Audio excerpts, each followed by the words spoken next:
And welcome, Hoosier fans, to this week's edition of Assembly Call Radio, where each week we discuss the most interesting topics in the world of Indiana basketball. This is our 135th edition of Assembly Call Radio, and it is our 527th episode overall of the Assembly Call, recorded on the evening of Thursday, August 22nd, 2019. I'm your host, Jerod Morris. And let's begin this edition of the Assembly Call how we begin every edition of the Assembly Call, and that is with our Hoosier Proud banner moment.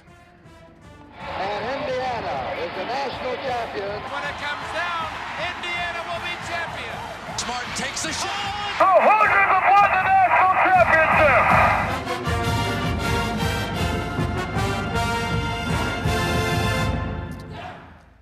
This week's banner moment occurred on Tuesday morning when the Indianapolis Star published a piece titled "Indiana Basketball Might Not Be Back Among Nation's Elite, but it sure spends like it," written by Zach Osterman.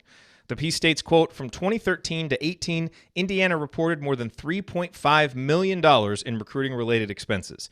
The only other program to break the $3 million barrier in that time, Kentucky, the Hoosiers' old rival," unquote.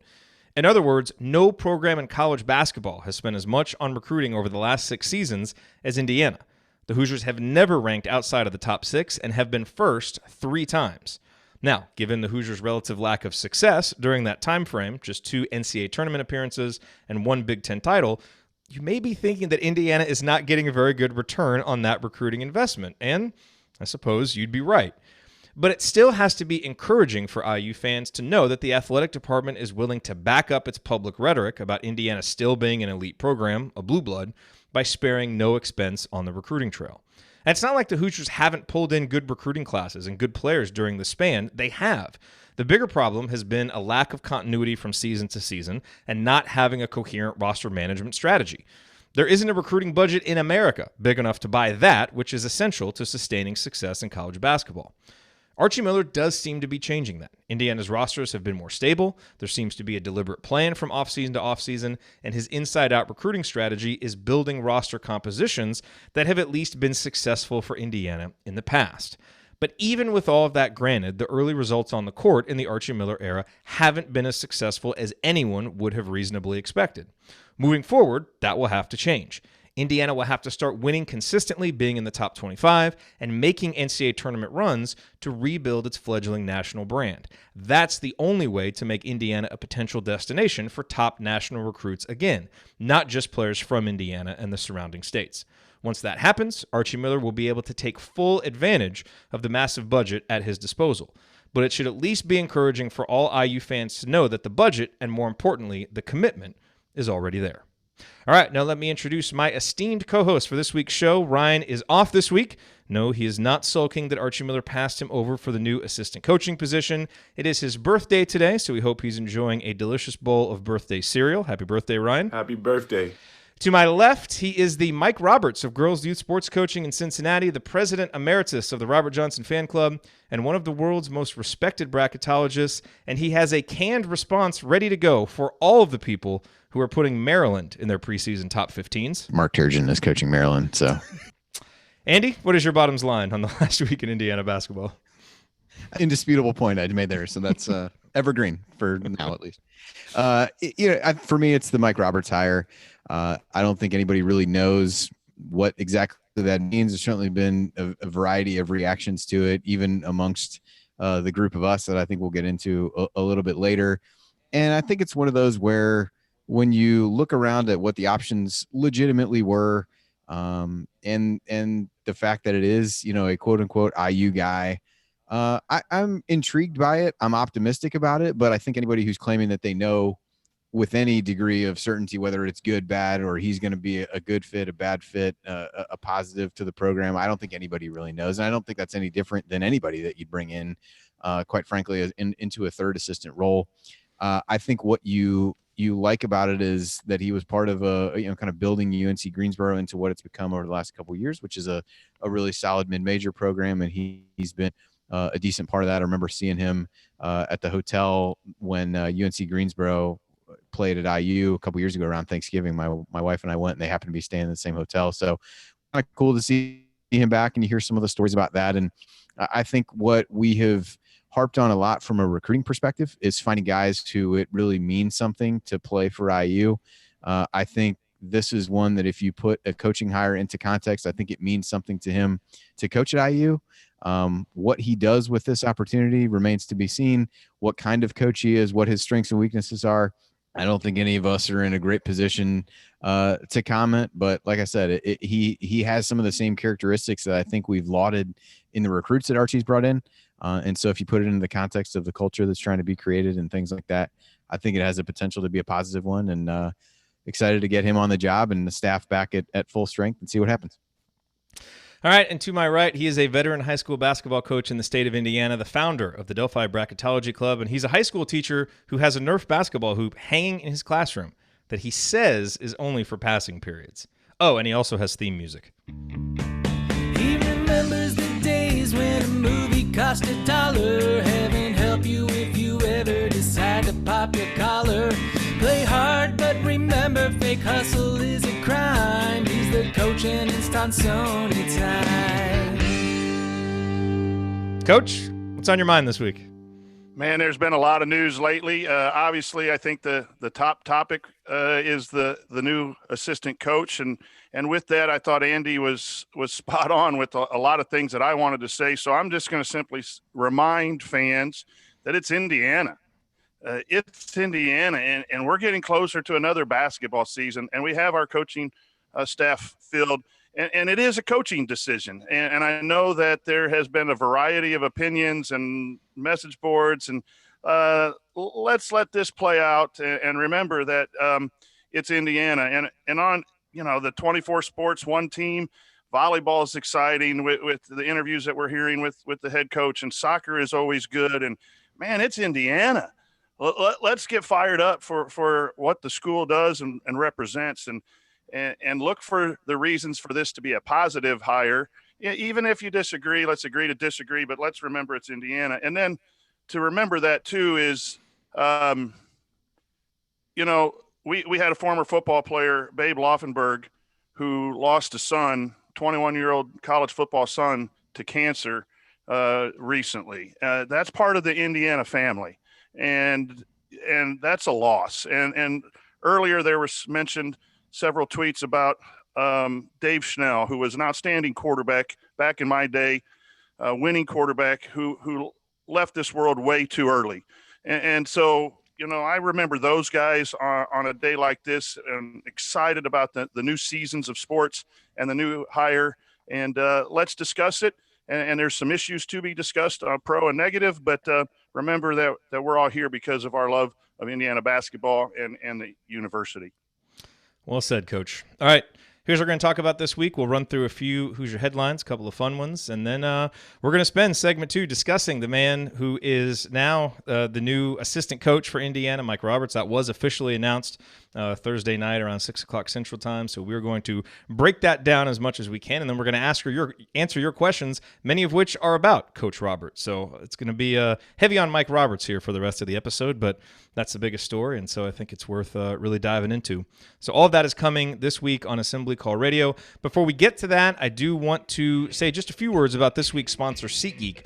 Do you ever feel like ticketing websites make getting to the event difficult on purpose? It's like they're so big, they feel like they can get away with not caring about the customer experience, but not SeatGeek.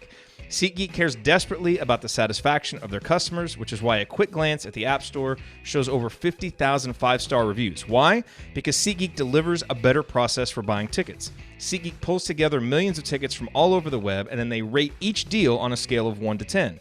And the user interface communicates it all clearly by displaying tickets on an interactive seat map so you can see right where they are, and by using a color-coded system for value. Green dots mean good deals, red dots are overpriced, and every purchase is fully guaranteed so you can shop for tickets with confidence. I have the SeatGeek app on my phone. It's by far the fastest and easiest way to find tickets. My wife and I are planning on going to the Zach Brown concert when they come to Dallas in October. We're still thinking about taking our 3-year-old daughter. No one has messaged me to talk me out of that yet, so I'm just going to assume that you all think that it's a good idea. But when we do get those tickets, we will be using SeatGeek to get them. Can a brother get some coupons? Best of all, SeatGeek will give you $10 off your first SeatGeek purchase. All you need to do is use our promo code. So download the SeatGeek app today and use the promo code ASSEMBLY for $10 off your first purchase. That's promo code ASSEMBLY for $10 off your first purchase. All right, gentlemen, let's talk Hoosier headlines. Obviously, the big headline is Mike Roberts being named the new assistant coach. We are going to get to that in segment 2. A few others. Devontae Green is the guy on the cover of the regional cover for the Lindy's magazine. The preseason basketball magazines are already coming out. Juwan Morgan did officially sign his Exhibit 10 contract with the Utah Jazz. We talked about that several weeks back, but it's now official. And then the two for me that really jumped out, the new 24/7 sports rankings are out for the class of 2020. Anthony Leal is 109th, Trey Galloway 110th. Both are listed as 4 stars. Matt Cross, number 97, Jordan Geronimo, number 85. Cross, obviously, he has one more visit to Texas A&M. Indiana just waiting to hear from him. Geronimo has a visit planned. Caleb Love, ranked number 22nd, has a visit scheduled, I believe. And then Dawson Garcia, ranked number 21 out of Minnesota. I think a lot of people expect him to get a visit, but those are some of the notable IU targets and commits. And then AJ Moye was back in town, which was great to see. So a lot of 2002 Hoosiers news this week with Mike Roberts and AJ Moye being back in town. And he had a great quote on Instagram, had a picture with Joey Brunk, and AJ said, "Joey Brunk is going to be one of the most beloved Hoosier players in decades. This I promise you. The guy is all heart, all hustle, has talent and refined skill, and is all passion. Big things out of this young man, I promise." Coming from AJ Moye, he would know. So, Andy, what of those headlines jumps out to you this week? Well, the regional covers coming out, that's just a reminder that as much as they talk about like print media going away in magazines, I will buy every damn one of these magazines that comes out, no matter what it is, just to kind of read through. And I've already pre-ordered my copy of Blue Ribbon and all that good stuff. So just the fact that the cover is out is at least somewhere around the corner, a reminder that I need to save money for buying magazines and trying to keep that industry going. Other than that, the Juwan thing, I didn't know he actually signed that contract. So that was kind of newsworthy in the sense that I felt like it already happened. But the Moye stuff is pretty cool. I think both, one, as you said, that he was back in town and around the program, and two, feels like a guy that could spot somebody with heart. So you'd be pretty hard pressed to find somebody less qualified to or more qualified to assess heart in somebody. So I think that's another thing to kind of whet your appetite and get you excited for the season. I will take as many vibes of the 0-2 team as possible. Bring them all back, except for Fife, because he's with Michigan State now. Coach, what about you? What sticks out? The Devontae Green, we had a question a while back, a couple shows about your irrational belief in the next. I've gone from being really down on Devontae to just excited. Now he's on the cover and representing IU, and so I hope that plays out. Always new to see who gets the next visits and what Matt Cross will be doing. I think the 2020 class wasn't seen as a really a great class, but I think it's starting to shape up for the Hoosiers. And, man, if AJ Moye likes somebody, and then all of a sudden you start seeing the block on Twitter, and again, maybe that's why I was a little fired up at the beginning, that's beating Duke, Coach K, Ryan's favorite coach, well, second favorite behind Alford, so a walking skeleton with a hairpiece. Exactly. So, it's good. And there's a lot of message behind the AJ Moye thing too, is we're all the last few weeks we've been talking about the players coming in, the coaches coming in, all have a little bit of what I think is that grizz we thought Archie would bring right away. And it's kind of been delayed for 2 years. And hopefully that plays out positively. So that's got me a little excited that former players are buying into Joey Brunk. We have a former walk-on that wanted to be here back in 2001, and now he wants to come back. I think that's got me a little jacked up. So that's what I think. Absolutely. All right. Well, coming up here on the Assembly Call, it is time for our in-depth discussion about the man who will be the new assistant coach for Indiana University, Mike Roberts. What do we know about him? What do we think about the hire? We're going to discuss all of that next here on the Assembly Call. Stick with us.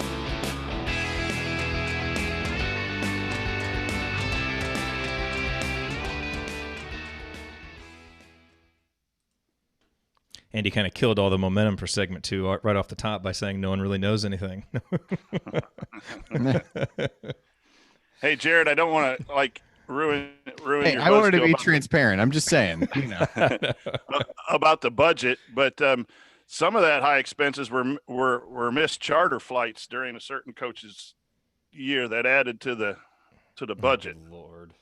Are you serious? Who misses a charter flight? They're more than one, or they were more than one or two.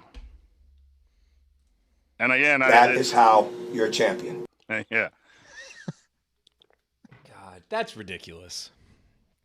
But I still think you'd expect a person who schedules practice at random to be able to make flights on time. That if you're expecting that, that's on you. I don't think that's really. That's just silliness. Oh man, boy, it is a good chat mob tonight. There's a lot of excitement. I see in here. Got some new names, some old names. It's good to see. By the way, we've put a good plan together for inducting some new people into the chat mob, getting some new chat mob t-shirts out there.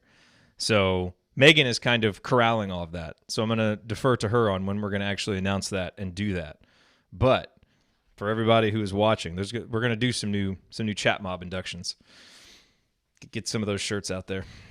By the way, I talked to Connor at Home Field, and he was excited about the shirt idea, and so was Jordan Hull. So I know they're really backed up because they freaking add a new school like every single day now, it seems like. But I think that might happen, which would be really cool. Yeah, he was at the Crimson Cast meetup. Super nice guy, and I know Coach and I both kind of chatted with him individually and stuff like that. So yeah, they got a lot of cool stuff going on for sure. Yeah, I'm trying to get him to come up and be a guest speaker for my econ classes on entrepreneurship. Oh, that's great. Yeah, he was really interesting to talk to. Man, it's amazing how much they've grown. Because when we started with them, they had just gotten the site up pretty recently, and man, since then, I mean, Indiana, before Indiana was like the whole thing they were doing. Now, Indiana is kind of a small part of their overall business, which is it's awesome to see, man. It is awesome to see. All right, so let's hop into this. Structure-wise for this, well, because I do want to go through his history because some people asked about that. So maybe we'll do, and you guys kind of gave initial reactions to it already. I don't know. We'll see where it goes. Maybe I'll give.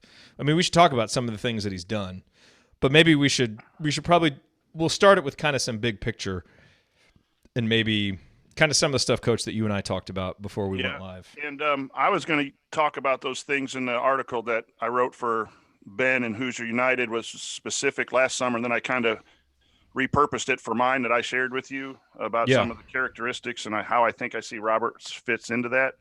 So that's how I was going to that'd be good. Try to fit that in. That'd be good. Okay. Excellent. All right. Let's do this. We have a new voice for our segment 2 intro. Anybody want to guess who it might be?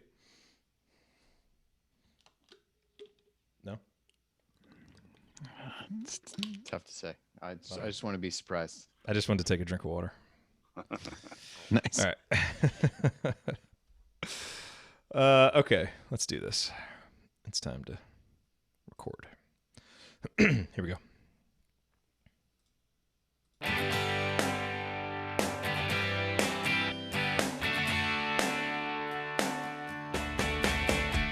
Hi, this is James Blackman Jr. I never miss an open three, and I never miss an episode of the Assembly Call. Join Jerod, Andy, Ryan, and Coach after every IU basketball game. Go Hoosiers. All right. Thank you, James. Welcome back to the Assembly Call. You can find all of our content at our website, assemblycall.com. And if you ever want to join the chat mob during our unedited live broadcast or watch those replays and see all the between segment banner, then check out our YouTube channel, youtube.com/assemblycall. I am Jerod Morris here with Andy Bottoms and the coach, Brian Tonsoni. And guys, it's time. Let's dive in and start talking about the new hire, Mike Roberts. I want to start by just kind of peeling back the curtain a little bit, and I want to read a text message that came from our group text exchange that we had, and this was Tuesday when chatter was starting to pick up. And I'm not going to say who sent the text message. We don't need to say who it was. That really isn't important. But the text was not for public consumption, but ... Mike Roberts, to which I say WTF. Again, we're not going to say who it was. could have been Ryan. He's not here, but we're not going to say who it could have been me, but we're not going to say who it was. But I say that. I mean, you're not going to say who it was. All right. Yeah, I'm not going to reveal who it was. I say that, and I kind of want to frame the conversation this way because I think, initially when it was announced, I think the name took people by surprise. Is that fair to say? I mean, for the most part, I think it took us by surprise. I think it took a lot of people by surprise for a number of reasons. I think when we came on here and talked about, some of the things that we were looking for in a new assistant coach, we talked a lot about recruiting. We talked a lot about maybe someone who's known as an offensive type guy.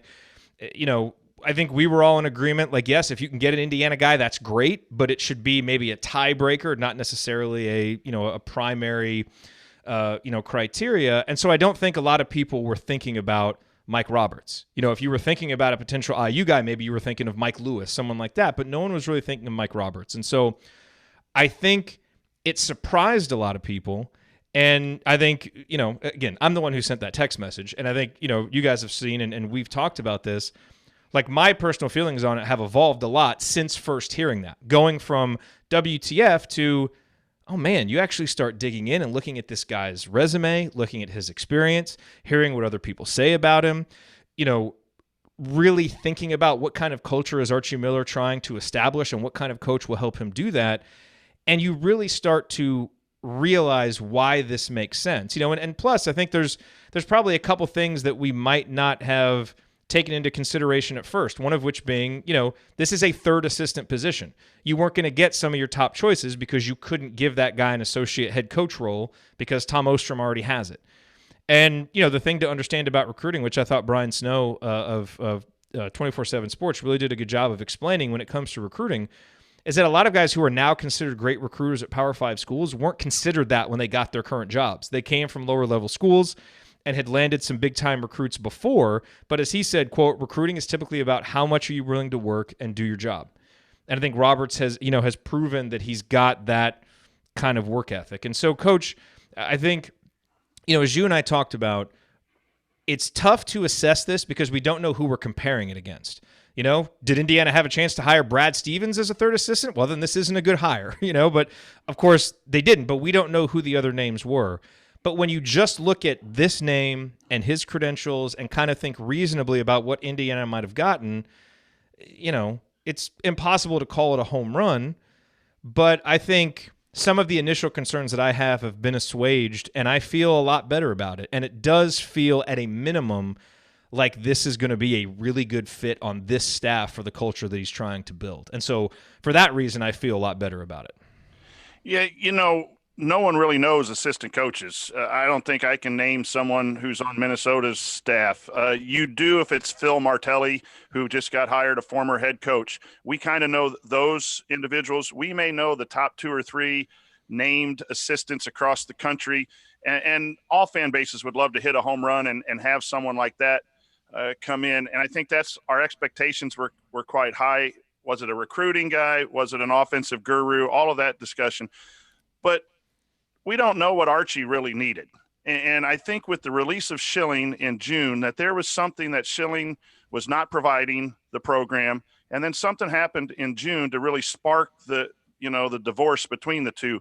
Normally that change is made in April, and then that's when assistants start moving. I think that limited some opportunities too, because if I'm a top assistant somewhere and I'm building relationships for a Power 5 school, and all of a sudden in the middle of the recruiting, someone wants me to change jobs, I might give that a little bit of a pause, because I've worked these families, worked these kids, and you didn't have time to set that up in April. So you have that. And then I do think this is a recruiting hire. I think as we look back, Schilling might have had some issues recruiting and some other things. Obviously, it was something. And this fits Archie's recruiting style or recruiting mode. And that's something that we don't know. And so I do think it ultimately, when we really look into it, if it makes Archie comfortable, you need the head coach to be able to have trust and loyalty, that they're headed in the right direction. That's going to make the whole program better. And that's the way I think we need to try to look at it from at least from that perspective. Andy, I mean, you kind of gave your thoughts on this earlier, but what else do you have to say about it? Yeah, I think again, it's a situation where he comes in and has worked his way up, and for him, this is a really big opportunity that means something for him. And I do think that the putting the context in it of being the third assistant, I think that really whittles down your potential candidate pool between that and the timing. And the only reason his name had even come to mind at all for me was as you're trying to think through, again, in the, kind of context of IU guys and all that stuff, like who's actually an IU assistant that would be an assistant at a level that this would make sense to make a jump. So Michael Lewis is an example, not to mention the fact that he just got a job at UCLA. It's just he's not going to jump to be the third assistant here as much as you might like him to be. And that's a name that would get people more excited than the name Mike Roberts would. So that was the only reason he was kind of a guy that came to mind, because otherwise, like Coach said, the names of assistants are not ones that everybody has memorized to know who's good at what. You typically only hear about them if they maybe are the incumbent coach or they've gotten themselves into legal trouble, or really the only time you hear these guys' names. So there's an element to that where I just, it was a little bit hard to guess. And like I said, I think for a guy who it's going to mean something to, I think that's important. Again, you want to hope that, being an IU guy was not the sole reason that he was hired. Maybe it's a tiebreaker, maybe it's not. None of us really know that at this point, and we don't know what his strengths and weaknesses really are. But in Archie's eyes, he fits in and is able to fill some of the needs, as Coach said, that he saw for the team and for the staff. Coach, do you want to hop in? Yeah, well, and once you start digging into his resume, he was an associate head coach of a mid-major that had a lot of success. He worked with Ben Braun, who at one time was an up-and-coming coach. I know struggled when he moved out to California, but he has some background that has been success. Some guys have gone into the pros from those programs, and so it's not like we're getting someone else's second or third assistant from a small school, and we had to settle for that. I don't think this was a settle. I think maybe there were a couple of people or some ideas that they initially wanted to look at, the timing issue, but I think this is ultimately going to be, this guy can work with some bigs. He has some connections overseas. People say he's a tireless worker, which is Indiana basketball. And so he was a walk-on. I'll go back to that. He was a walk-on. And when you're a walk-on, when you're a manager, I'm biased there, but you sacrifice an awful lot for the name that's on the front of the jersey. Those are the types of guys that are going to put in the hours and make the connections. And I think once this resume is revealed, I think it's going to turn out to be okay. Well, and I will credit you, Coach, because that aforementioned text thread really quickly devolved between me and Ryan to the point where Devin Dumas got mentioned. And whenever Devin Dumas is getting mentioned in a text thread, things have gone off the rails. And then Coach came in and said, what don't you like? He was an associate head coach of a team that had success, a former Indiana player, sent some dudes to the NBA. He might work out. And really that, when you said that, it really made me stop and think and kind of start to reevaluate stuff. And I'm glad I did. I don't know if everybody saw, but our good friend Rick Bozich, had a couple of good tweets. He said this was I think Wednesday night. He said, with word spreading that former Hoosier Mike Roberts is the new IU assistant, I asked a coach from the Southern Conference about his competitor, and the coach said, like him, very good basketball mind, solid recruiter, big loss for UNGC. He would be a great hire. They should be ecstatic about him. Another Southern Conference coach on Mike Roberts. Have known him a long time. Very good coach with bigs and has done a very good job recruiting, especially overseas. A big part of their success the past 3 years. And Tom Coverdale, who knows him really well, roomed with him for a couple of years. There's a really good interview with Tom Coverdale on the Jim Coyle Sports Beat. And he said, you're not going to find a better guy in the world, extremely hard worker, great coach when it comes to big men, and a great recruiter. And what I thought was really revealing, because you would kind of expect some of those platitudes from a guy who's his friend and roommate. Like, I don't know if any of that stuff was all that revealing. But what he did say that was revealing, I thought, is when he gets mad, do not mess with Mike. He's not afraid to get on players. He's got that intensity, and also called him a tremendous communicator, genuine, not fake, no BS, which certainly sounds a lot like the guy that he's going to be working for. And that sounds like, a couple of guys who will work well together. So, again, I understand why some people initially, were kind of scratching their head a little bit. And I think to a certain extent, people like us who talked about this assistant coaching position, probably should take a little bit of responsibility for framing it in the way that we did. But all of that said, I think this can absolutely be a really good hire, and I'm excited about it. I will say that. Like, I kind of, separated into two different feelings. Like, I'm really excited that we've got an IU guy back. I love that we have a guy with this resume here. I'm really excited about him. I don't know exactly how it'll work out, but nobody does. So I mean, we're just going to have to wait and see. But I do think the more you look into it, the more it really starts to make sense, which is good. Andy, is there anything else from his experience? Obviously, as you said, he was an associate head coach under Wes Miller at UNCG, and they have had the best 3-year stretch in their school's history these last few years, which is also encouraging. Yeah, I think it just shows. I mean, everybody can debate whether where you apply the term like rebuild and things like that. But I think he's a guy who's seen a program get built up by, following a system, bringing in kids that fit that system, and really kind of stay in the course with what Miller's done there, to the point where I know he's been mentioned for some potential promotions as well into bigger conference jobs. So I think that's important, and has really been somebody who kind of stayed the course through that process, and has really been there throughout. Some lessons to potentially fall back on there as well. Whether that leads to anything good from a recruiting standpoint, hard to say, but I do think that experience of kind of building up that program is something that will be useful. And Coach, the other thing that stands out to me about this hire is, Archie is still in the process of building the culture that he wants. And I think we're seeing that with some of the recruiting choices, that he's made, prioritizing guys like Trey Galloway that maybe aren't slam dunk offers, but you bring them in because for 4 years they're going to give you the kind of toughness and grit and IQ and all of those things that you want. And I think you kind of mentioned this earlier. I feel like this hire is kind of a culture hire for Indiana, because that stuff is going to trickle down from the assistants. And you've got to be on the same page with your assistants, in terms of their philosophies, in terms of their work ethic, in terms of their evaluations, all of those things. I think there's plenty of reason to believe that wasn't the case, with Ed Schilling. And it seems like that will be more the case here. You don't want a staff of just yes men. That's not what I mean. But you want a guy that is going to embody the values that you want your program to have, because your players aren't going to do it if they're not seeing it from the assistant coaches. Yeah, I wrote an article specifically about the Indiana staff, I think, for Ben Malcolmson and Hoosier United. I repurposed it in my own webpage. And the 5 things that I think really make a good assistant coach: loyalty, dedication, knowledge or competency, a niche, fill a niche, and then it. Do they have it? And I think in the quick 2-day study of Robert's loyalty, he's an IU guy. He's going to want to come in and do well for the school. Dedication, you've heard quotes about him being a tireless worker.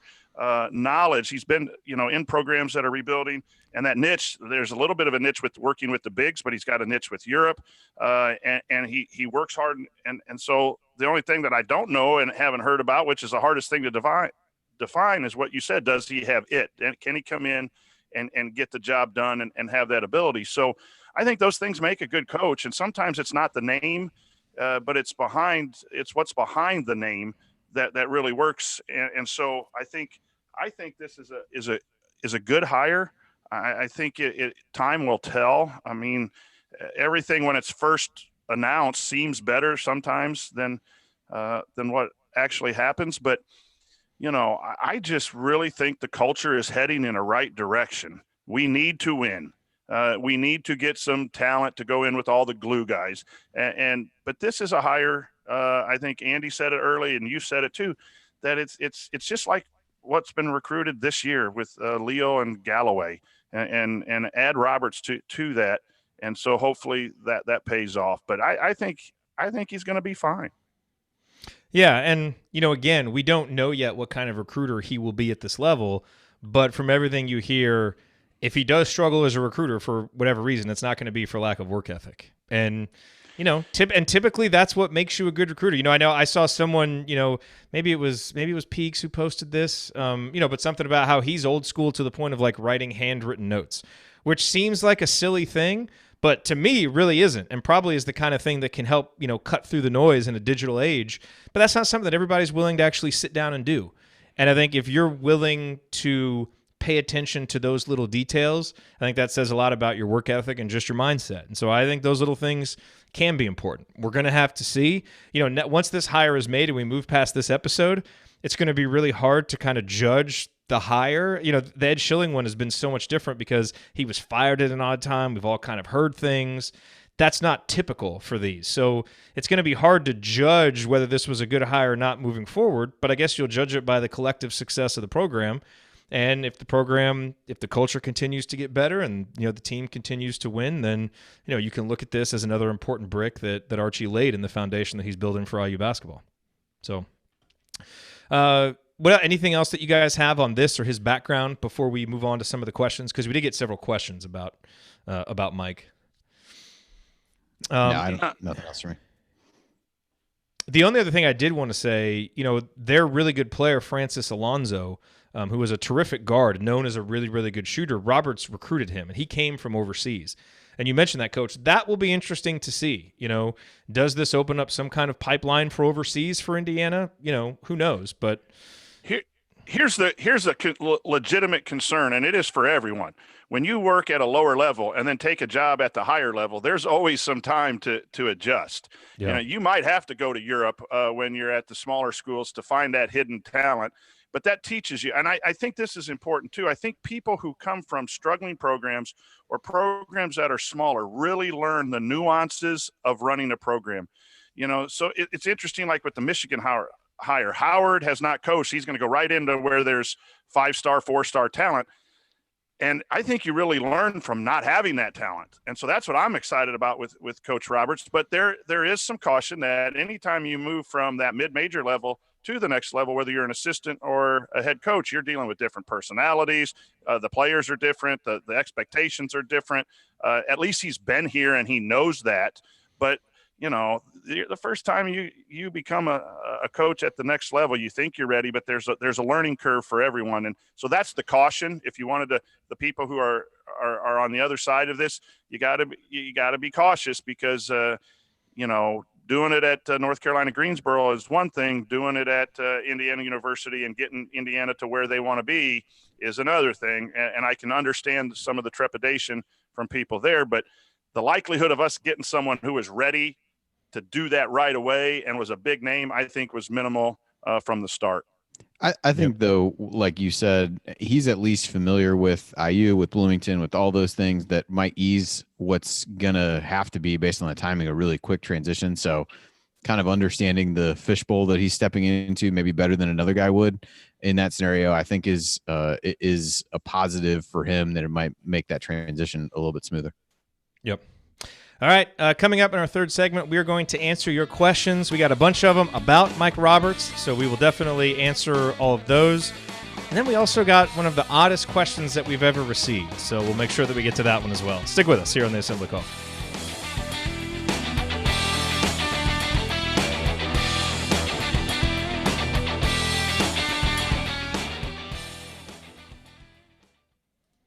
Okay, we got like 15 minutes for segment 3, so we can hit all these questions. And then chat mob, any questions that you guys have that you want us to hit in this segment? Because we might have some extra time, and some of these Roberts questions we kind of already hit. So we can do some additional question. Yes, Brian, it is the fight question. That is the very odd question. I saw people talking point guard, and I agree with Joel. Yes, get a point guard.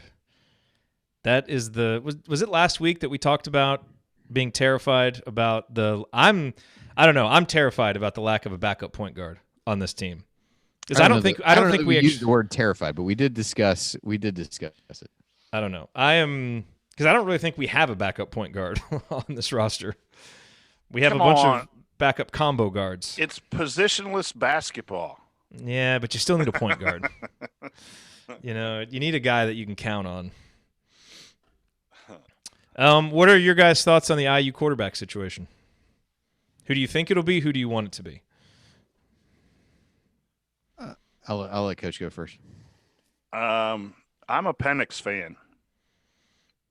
I think, I think it'll be Ramsey. I would probably prefer it to be Penix, and I think the problem is that, not the problem, but with their schedule, no matter who you start, you should be 3-1. At which point you can use that performance to validate your decision, and then the middle part of the season is where you're really going to swing the season one way or the other. And at that point, you're probably going to be too slow to make a change. So I would assume it'll be Ramsey just because it seems like that's where things would lean, but that's not what I would do. But it's just so not the right mindset for IU football, though. You got to get the ball in your most talented hands. Well, that part of the question is not up for debate. But I know. But I mean, Ramsey gives you, a really good backup quarterback. Like we often talk about, like change of pace guys being, athletic quarterbacks, running type quarterbacks. Ramsey could be that kind of guy. If Penix is struggling, or I don't know, you want to throw in a package real quick for Ramsey. Like he could be a good kind of settle things down type quarterback. But man, get Penix out there and let that guy go, because he's going to have to make some mistakes. Let him go. But yeah, we'll see. Hey, speaking of football, anyone who's going to be at Lucas Oil Stadium, the Tonsoni tailgate will be up. I heard the lot opens at 5 a.m., so I might be down there having a cold one at 5:30. It takes me half an hour to get set up, but we're going to be I don't have You should live stream it. I should. I could very easily bring my tripod for my phone and just set it there. Yeah. But we're trying to get reservations in the Howard Bean lot, or whatever lot that is, south of the stadium. And just look for me. I'm kind of unforgettable once you've seen me. But we have a big IU bar. There's no way. I'm kind of hard to miss. You, but that's fine. We have an IU bar and a pub table and some bar stools that we set out for the tailgate, and we'll have hot dogs and burgers and beverages, and we love to give that away. So 43-minute mark. Coach, I'm kind of unforgettable. Kind of unforgettable once you see me, I believe was the exact. Once you see me, I believe it was. Does anybody have anything they want to say about Ryan on his birthday? Nope. San Diego chicken. Oh, come on. Oh man. Who was it in the chat? Someone said it seems like Ryan has a birthday every month because he takes a day off. I forget. I saw it quickly and it scrolled by. I thought that was pretty funny. He does. There was an excellent James Blackman Jr. comparison to Ryan that was also made in the chat that I forget who made it. So I would love to give credit, but it's too far back. But I love being on the show, but sometimes I miss that chat mob goes so fast on a night like this. Oh man, this is like a post game show. Chat mob. Yeah. People are excited about assistant coach stuff, man. This is Indiana basketball. Hiring the third assistant is cause for stop your week. Let's hop on the chat mob. There you go. The other Malcolmson in the chat room just said, "Let's buy him some Charger tickets." that would be so sweet. Or at least some gear. I didn't have my Screw the Chargers drop ready to go. Oh man. All right. Okay. Did we get any good questions in here? Did you guys see? I think Ben had one that was. I think it was something to the effect of, if you could have Roberts like focus on one thing as staff, what would it be? If you had the ability to delegate what Mike Roberts would mainly be focusing on, what would you have him do? I mean, probably work with the big men, I guess. Yeah. That's what I would say. Maybe he can give Joey and Duran some new wrinkles for the upcoming season. Yeah. All right. Well, let's do this. We got a lot of time for this segment, so we can have a little fun here. Here we go. Let me pull this up. Okay, and that ridiculous question there at the end. Oh, boy, that one. All right. Here we go.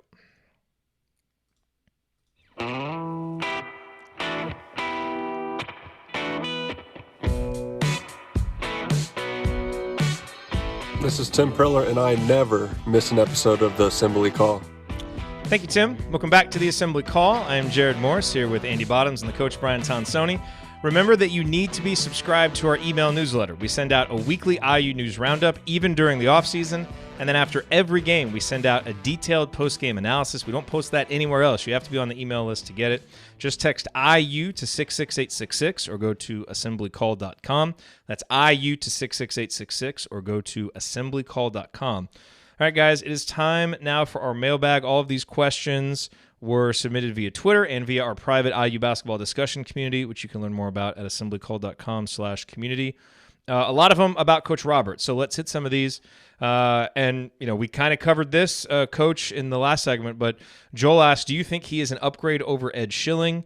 And then asked for any coach comparisons. I don't know that I really have any coach comps for Mike Roberts, but what do you think about him being an upgrade over Ed Schilling? Hey, if he's like Coach Tonsoni, he's going to be just fine. We're making the tournament. That's what I'd say right there. There's the coach comp. You are unforgettable. Yeah, that's right. Is it an upgrade? I would have to say yes, because the change was made. When you're a head coach, it doesn't mean that the coach you let go is not is done something horribly wrong or whatever, but it probably took a couple years to figure out that it wasn't a good fit. And then he can go out and hire this guy. It's got to be a better fit, at least for right now. And hopefully it turns out. So my answer on the upgrade would be, yeah, it has to be, because you just don't replace an assistant in June if there wasn't just a difference of philosophy. And that's what ultimately I think it was. And so he brings in a guy that at least interviewed into the philosophy for now, and that has to be an upgrade. And here's an important thing. If you have coaches on your staff that you can trust and delegate, and I know there's a question about delegating and go find the talent and is on the same page, that really relaxes you as a head coach to put your efforts in the multitude of things that you have to do as a head coach, as opposed to worrying about, is this guy doing the right thing? Is he telling me the right information? How am I going to handle that? So that alone, taking that burden off of that distraction of that confrontation or that differences of opinion, that has to be an upgrade, in my opinion. Can I trust what he tells me about a recruit, or do I have to go check everything out myself? Right. That dude in the chat mob, Andy, says, is it true that on his birthday, Ryan fills his bathtub with cereal and just goes for it? It's not a question I want to answer with any confidence whatsoever. So it's tough to say. Come on, dude. Okay, this is from Phil. It says, I'm sure he's pumped with the opportunity. Speaking of Mike Roberts, what do you think Archie has in mind for him? Player improvement for bigs or recruiting bigs, or is he the healing agent for RMK to come to a game? What do you think about that, Andy? I think it feels like, based on what you read about him, the most clear path would be, helping with the big guys from a development standpoint. But that feels the most obvious. I don't know recruiting ties. You're certainly recruiting on a different level, but potentially opens up some different avenues of guys that you didn't have. But I feel like it would be that. The night thing is an interesting angle to it, all kidding aside, of that it did feel, it was kind of interesting when you think about the whole IU guy type narrative. I mean, he's a guy who really aligned himself closely with Knight when he left, was a grad assistant, all those kinds of things. I don't know that is, again, we have no way of knowing whether that's any reason for any of this. I think the ties to the school help, but the ties to Knight specifically, I don't know that has anything to do with it. But he did not play for Knight. Davis was the coach when he first started. But he was recruited, yeah. Yeah. But who knows? I don't know. Yeah. And we don't know if they still have a relationship now. So it's tough to really say about any of that. From Lee, do you think Indiana fan base will give Coach Roberts an opportunity to do what Coach Miller asks of him? Can the fans be supportive of Archie's decision? He says, be a first for some. I would say yes. Like, I actually, I know that, on some message boards, like, people went a little bit crazy in the immediate aftermath, but I have to say, like, on Twitter, which is usually where you see most of the toxic nonsense, I've seen nothing but support for the hire, which surprised me a little bit, but again, not so much after I started digging into it. I think a lot of people, again, even some people that might have been initially like, wait, what? You dig into it and it's like, okay, this guy's really, really qualified. I think he's just a really good fit for what Indiana basketball fans want their coach to be. And so Yeah, and I think even the people who might have had some initial misgivings, and maybe they'll still wish, like, okay, I kind of wish we had gotten the known ace recruiter, but no one's not going to support Mike Roberts. Like, there's just nothing not to like about him from an IU basketball perspective. So I think the answer to that question is yes. I think most fans will be supportive of him. In fact, I think most of the people who seemed upset were more upset at media people who led them astray or who they thought led them astray rather than just the hire itself. At least that was how I read, most of the comments. What do you think, Coach?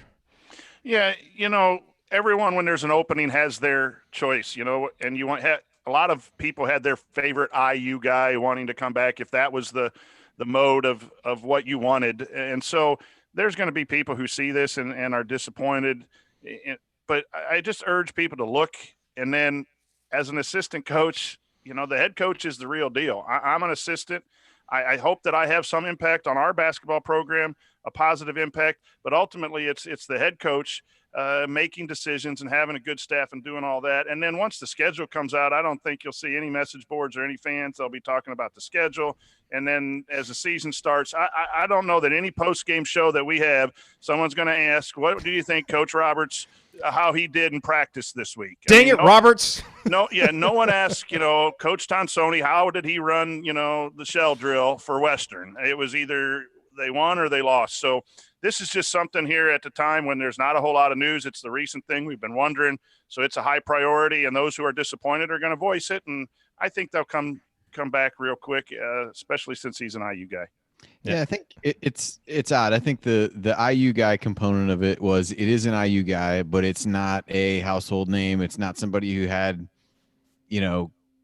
great on-court moments. It's not whatever. It just wasn't a guy who was a huge contributor court in games that people remember.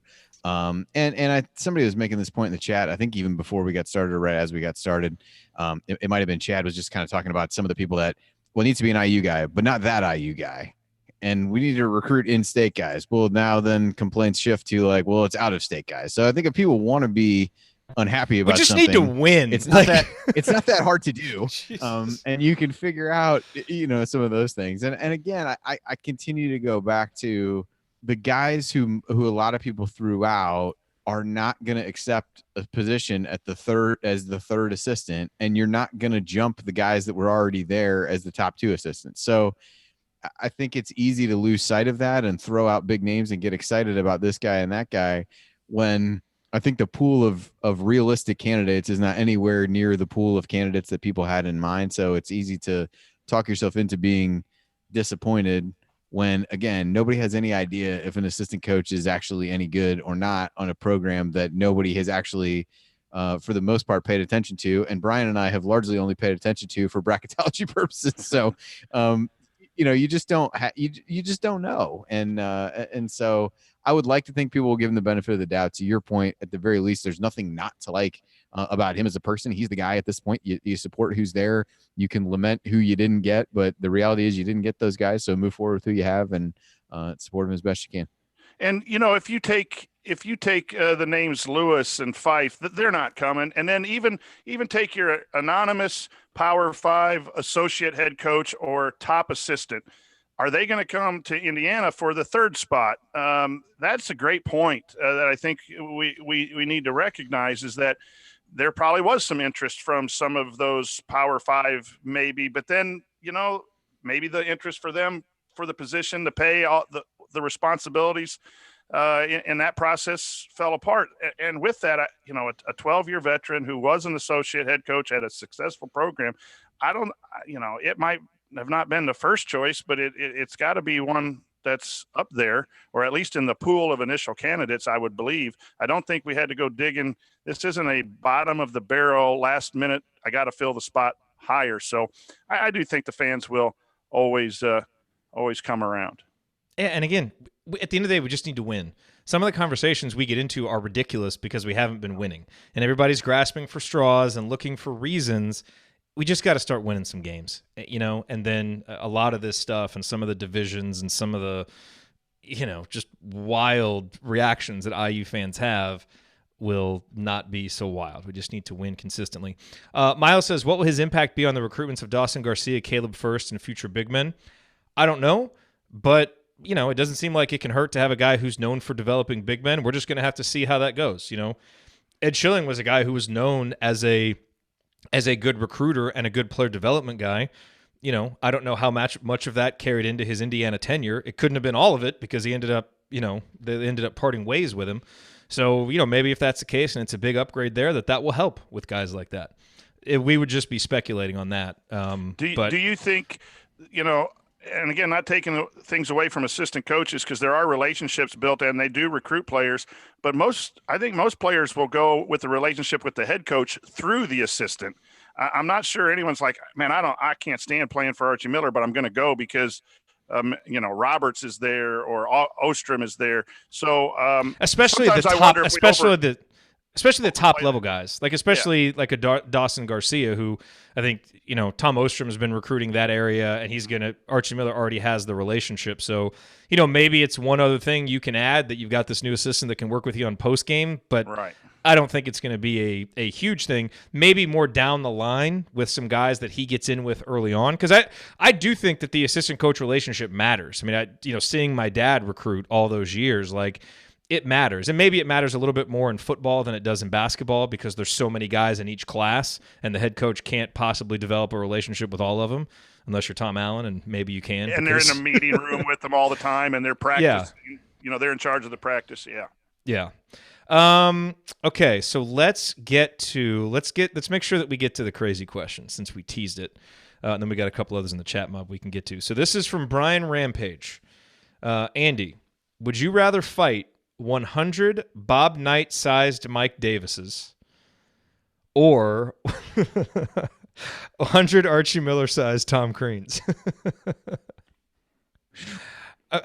I think you'd rather fight the Archie Miller-sized Tom Creans because Crean might not show up for the fight or he'll be 2 hours late. So, well, assuming they show up, though, that's a lot of energy that you've got to deal with. Boy, it is. I assume that's what green people juice like. is tough. I assume that's what it'd be like for people trying to like run a daycare where there's just a lot of like craziness going on the whole time. So I might go with him. Mike Davis always seemed, aside from running onto the floor in that Kentucky game, always seemed pretty laid back. So because it's Bob Knight sized Mike Davis's. It doesn't mean that he has Bob Knight's temperament.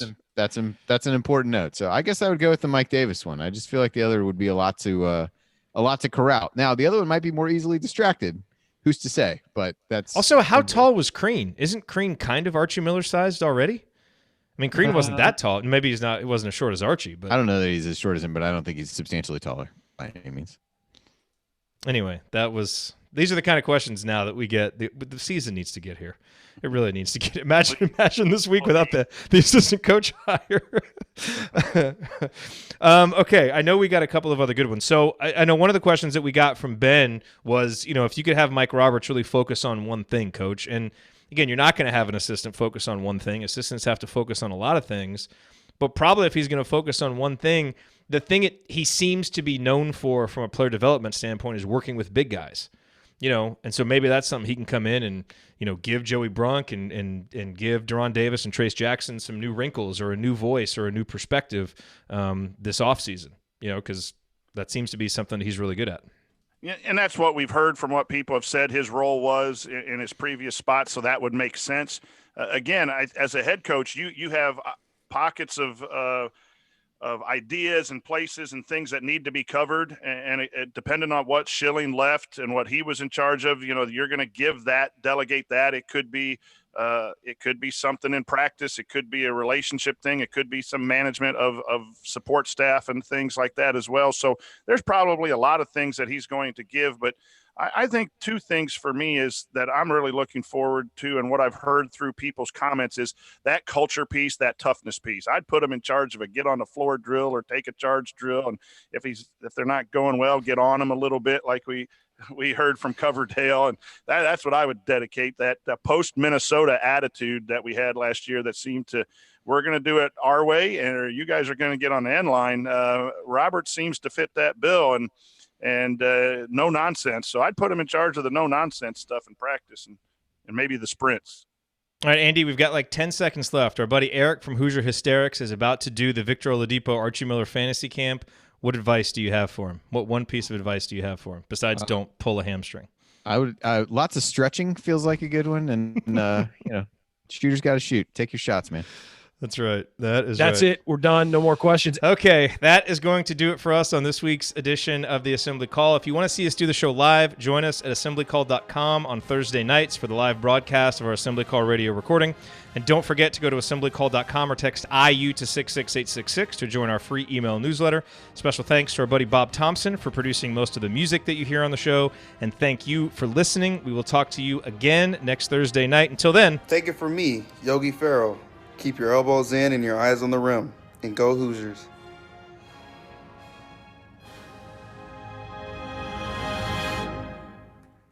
Thank everybody for coming out. All right, I got to get out of here, folks. Thank you. All right. So we added Yogi to the list as well. There we go. And I still think we need to have an Assembly Call cameo. Should we? You want to put it on there? three. No, either that or just on our own. Anyone wants to wish, their kids a happy birthday or something. They, $1 for Ryan, $5 for Coach, 10 for, Andy and Jerod. Man. All right, maybe we should just get on there. It'd be kind of fun. John Rothstein is on there. I've contemplated. I can't bring myself to use show funds to pay John Rothstein, but I did think about having him him say a couple of his catchphrases. For crying out loud! I mean, come on. Fran Frascilla's on there now. Oh my gosh, man! Chat Mob was awesome tonight. So I don't know when we're gonna do details of the new Chat Mob thing, but I didn't see if Megan posted about that above because I missed it, but. We're gonna get together. We're gonna get some new Chat Mob inductions done. Get some of those T-shirts out. And Jerod, if I can just quickly, anyone who's still left, thanks to the Chat Mob. When we're on the show, when I'm in the Chat Mob, it's so different than a lot of the other online places and Twitter. And then the people that you meet. And I have fortunate to get to Bloomington. A lot more than everyone, and I get to see people. It's really cool to have, just good conversations. Yes, it is. It's good to know that you don't have to worry about the Chat Mob imploding or the people in our community, which is awesome. So, by the way, Coach, I'm excited about Coach's Corner in the community that we'll get going at some point. I think that's going to be good. I got a whole list of ideas from technical stuff like a closeout or what the shell drill was or anything like that to philosophy stuff and throw something together. I mean, also thinking about, like you said, a video, getting a grease board, and I got to figure out the editing and do all that. And dude, you know what you need to do? Man, I watched the Indiana Northwestern game from '93. My wife fell asleep early, like a couple Friday nights ago. So I was like, oh, let's go watch Calvert break the record again. And so, brought that up from Galen's YouTube account, and it starts with Coach Knight doing one of those chalk talks with Chuck Marlowe. And man, I forgot how much I missed those. And he's basically just going through the entire game plan for what they're going to do with Northwestern. Northwestern, they really like to cut, and so we've got to take the cuts away. He laid out everything that they're going to do. And man, just seeing him go through it, I forgot how great that was. And Kent Sterling makes that point a lot that, one of the reasons why Indiana fans are such smart basketball fans is because you grew up seeing that kind of stuff. And I would love for Archie to do something like that. I mean, he some won't. Of those in the coaches shows that they did with him and Chuck Marlowe were just. Oh, I could have a stuffed donkey. Yeah. Stuffed donkey for Purdue week. Just have it off to the side of the camera. Dude, if that was Coach's Corner, was you basically reprising the old Coach Knight chalk talks and shows? Good Lord, that'd be great. You just need to find your Chuck. What you can do, I don't know what's the copyright too of that stuff too. Like I could do something and then cut into Coach Knight talking, like I don't know what the copyright is, right? For if it's just for I don't know. It's probably not a copyright people are still enforcing, I would imagine. Right. So, but that would be cool. So, Coach, Coach Knight, what do you have to do? Find somebody talking about closeout or blocking out or something? I'd be willing to just do it and beg for forgiveness on that one if someone said anything. Man. I can't imagine they would. I'm not gonna be able to teach for a week. The kids are going to be watching movies. I'm going to be looking for old YouTube videos of Coach Knight. Man, but that's actually, it's an interesting idea. I mean, that would be something interesting to do before games. It could basically be like Coach Tonsoni Chalk Talk. I mean, obviously you wouldn't know the exact game plan, but that'd be a cool thing to bring back. And just maybe do it live on Periscope or something for 10 minutes before a game. Yeah, the only problem is I'd want to make that commitment to you, and then I got my games and practices. And yeah, no. Oh, that's right. Yeah, sometimes I'm coming home right at 7:05, and the game's tipping off. Then you can just do it whenever you can. I mean, that's Well, but I once interviewed someone who said you got to honor your commitments. That was your suggestion to my students, right? And I just played that for them again this week. You do, but just then don't commit to doing it every game. If you just commit to doing it once in a while, I think that'd be awesome. I think people would really like that. Stuff together. Just coach, but it's got to be a chalkboard. You've either got to have a chalkboard or like a handheld grease board that you're writing on. I will get a handheld grease board. I actually thought about taking some of my students down during econ class, putting them on our high school basketball court, miking me up, and having a couple cameras and showing like moving people. But I don't know if that's the standards in the state of Indiana. Any of that stuff. Is that on a state mandated test or is that testable? Oh man, any of that stuff would be so cool. Hey, that hoop in my room is sweet, except now everyone wants to play basketball and they don't want to study.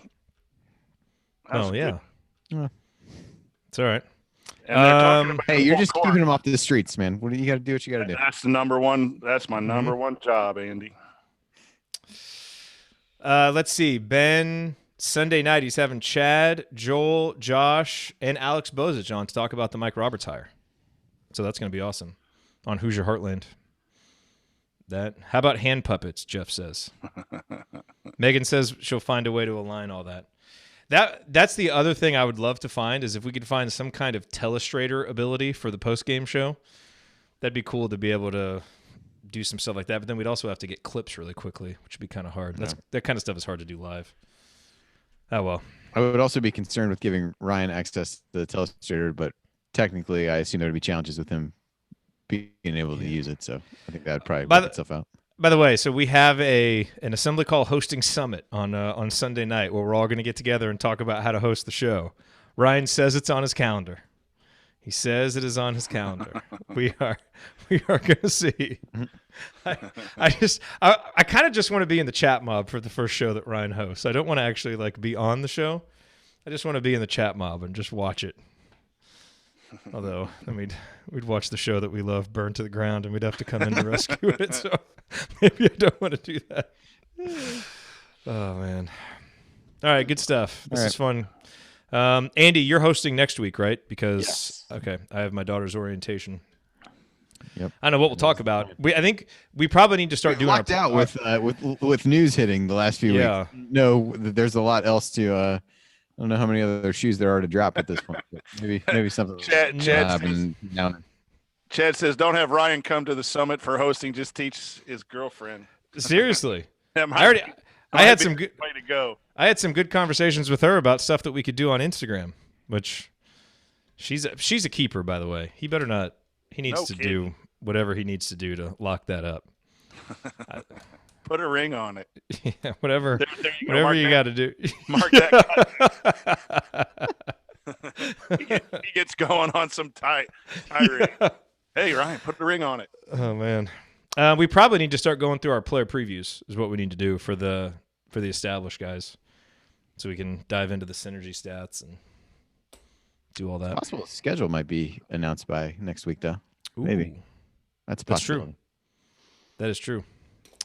That is true. I do not have a game on the day of the Crossroads Classic, so I'm kind of pumped. I think Delphi Bracketology got 2 media passes last year. Hey, so nice media passes for that. So that's awesome.